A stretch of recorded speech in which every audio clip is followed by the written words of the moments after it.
Hello, నమస్తే అందరికీ. మళ్ళీ నేను నేను మీ డాక్టర్ రాకేష్. మనకి 40 ఏండ్లు, 50 ఏండ్లు లేదు 80 ఏండ్లు దాటాక మనతో ఎవరు ఉన్నా, ఎవ్వరూ లేకపోయినా మన సాంగత్యంలో ఎప్పుడూ ఉండేది ఒకటి ఉందండి. ఏంటది? పెయిన్స్, నొప్పులు. మన తల దగ్గర నుంచి పట్టుకొని మన కాళ్ళ దగ్గర వరకు ఎంతోమందికి హెడేక్స్ వస్తూ ఉంటుంది, మైగ్రేన్ అంటూ ఉంటారు, నొప్పి వస్తుంది అంటుంటారు. లేదంటే ఇక గొంతులో కానీ, ఇక ఇక్కడున్న జాయింట్స్లో కానీ, చెవుల నొప్పి కానీ, లేదు మెడ నొప్పి, మోకాల కాళ్ళు చేతుల నొప్పులు, మోకాల నొప్పులు, హిప్ పెయిన్స్, లేదంటే పాదాల్లో నొప్పులు, ఇలా ఎన్నో రకాల నొప్పులు ఉంటాయి.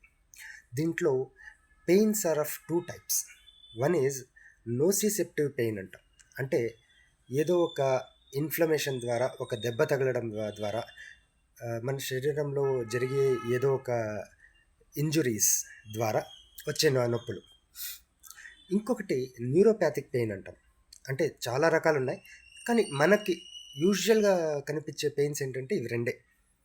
ఒకటి ఏదో దెబ్బ తగలడం, లేదు లోపల ఇన్నర్ డ్యామేజ్ అవ్వడం వల్ల వచ్చే నొప్పులు. ఇంకొకటి న్యూరోపాథిక్ పెయిన్స్, అంటే నర్వ్స్, మన నరాలు మన చర్మానికి, మన అవయవాలకి నరాలు ఏం సప్లై అవుతున్నాయో దాని ద్వారా వచ్చే నొప్పులు. ఈ నొప్పుల్ని అరికట్టడానికి మనం చాలా వరకు పారాసెటమాల్, మనందరికీ తెలిసిండేదే డోలో వాడుతూ ఉంటాం. లేదంటే ఎన్ఎస్ఏఐడిస్ అంటాం, దీన్ని వాడుతూ ఉంటాం. చాలా వరకు పారాసెటమాల్ కొంచెం సేఫ్ డ్రగ్, దాని గురించి ఈరోజు అక్కర్లేదు. ఈ ఎన్ఎస్ఏఐడిస్, ఈ నొప్పులకి మాత్రలు వాడతాము. దాంట్లో కొద్ది రోజులు, అంటే ఒక వారమో లేదా 2 వారాల కన్నా తక్కువ సమయం వాడే అటువంటి పెయిన్ కిల్లర్స్ ద్వారా ఎక్కువ ప్రాబ్లమ్స్ ఉండవండి. చాలా వరకు ప్రాబ్లమ్స్ వచ్చేది ఎక్కడ అంటే ఓవర్ యూజేజ్, అంటే చాలా రోజులు వాడాల్సి వస్తాయి. ఒకవేళ నేను దినం మార్చి దినం వాడుతున్నాను, లేదా ప్రతిరోజు వాడాల్సి వస్తుంది, లేదు రోజుకి 2 సార్లు వాడాల్సి వస్తుంది. ఇలా జరిగినప్పుడు మనం చాలా వరకు కాన్షియస్గా ఉండాలి. అండ్ డాక్టర్స్ యొక్క ప్రిస్క్రిప్షన్స్ కానీ, డాక్టర్స్ యొక్క అడ్వైస్ కానీ తీసుకోవడం చాలా ఇంపార్టెంట్. ఎందుకు అంటే ఆ ఎన్ఎస్ఏఐడిస్లో చాలా రకాలు ఉంటాయి. ఆ అన్ని రకాల ఎన్ఎస్ఏఐడిస్లో కొన్ని ఎన్ఎస్ఏఐడిస్ ఏం చేస్తాయంటే మన యాసిడ్ పెప్టిక్ డిసీజ్ అంటాం, అంటే గ్యాస్ట్రైటిస్ అనేసి ఏముంటుందో, ఈరోజు చాలా యాంటీబయాటిక్స్ తీసుకుంటున్నాం.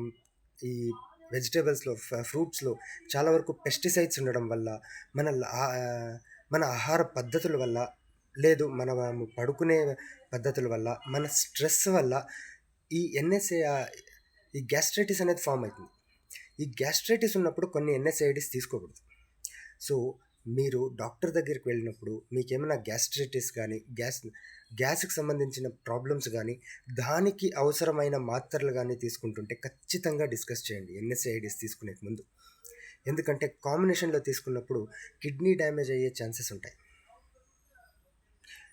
ఇంకొన్ని ఎన్ఎస్ఐడిస్ మనకు ఒకవేళ హార్ట్ ప్రాబ్లమ్స్, లేదు ఇంట్లో ఎవరికైనా హార్ట్ ప్రాబ్లమ్స్ ఉండి మనకు కూడా అది వచ్చే ఛాన్సెస్ ఉంటే మనకి కార్డియోవాస్కులర్ రిస్క్ అంటాం.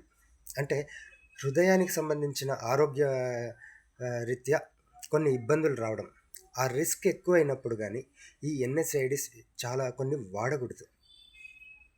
సో ఏది వాడాలి, ఏది వాడకూడదు అనేది యాజ్ ఎ డాక్టర్ ఇక్కడ ఆన్లైన్లో నేను చెప్పకూడదు కూడా. డాక్టర్స్ అడ్వైస్ ద్వారా మీరు ఆ ఎన్ఎస్ఐడిస్ వాడాల్సి ఉంటుంది.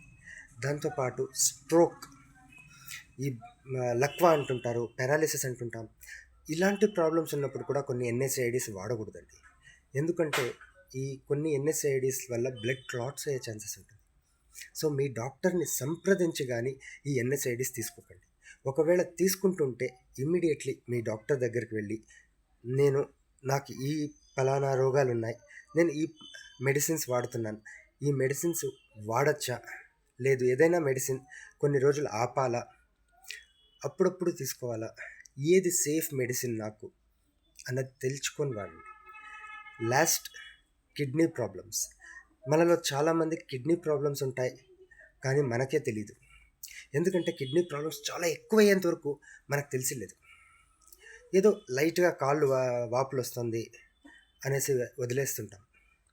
లేదు వచ్చిన వాపులు పొద్దున పారాడుతుంటే లేదండి వెళ్ళిపోతుంది అనేసి కూడా వదిలేస్తుంటాం. కానీ కిడ్నీ ప్రాబ్లం అయి ఉండొచ్చు. ఒకసారి కిడ్నీ టెస్ట్ చేయించుకోండి. అండ్ మీరు వాడుతున్న మాత్రలు ఆ కిడ్నీ ప్రాబ్లంకి వాడచ్చా లేదా అనేసి తెలుసుకొని వాడండి. Okay, thank you very much. మరిన్ని సంగతుల కోసం మాట్లాడుతూనే ఉంటాం. Thank you very much. Bye bye.